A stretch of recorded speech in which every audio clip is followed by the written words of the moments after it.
咱来看，伫东北角真出名的景观唱片石，那就是因为长期海风甲海洋安尼靠，唱片伫16全咧长起。即马外界都咧烦恼讲，伫野柳的女王头，敢会是后一个长起的景观？野柳地质公园回应讲，目前当地咧做实验，希望会当互风化的速度变较慢咧。不过，这个女王头也是有可能伫咧5年内长起。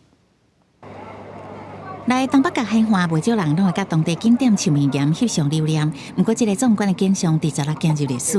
有游客翕到唱片岩长期进前，为深澳外海来看，唱片岩好亲像就出现必顺甲必芳，下晡1点55分就长起。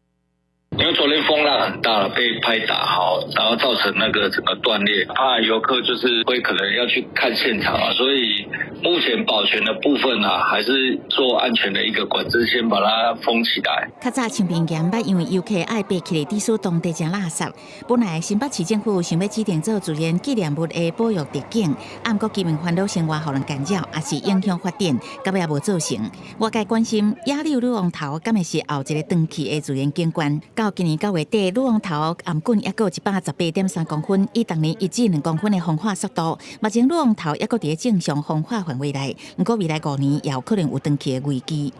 这是一个自然现象，再加上一些震动等等哈，将来一定会倒，一定会断掉。女王头中心点有偏离，或许一个地震，还是一个比较大的强烈的台风外力啊什么，或许也很快，有可能。为了维护女王头，高雄部观光署北关处回应，会持续甲学术团队合作，减少风化速度，也透过工具避免民众去卡去摸，同时也持续找找园区古锥公主这新鲜源，创造更多观光翕相的景点。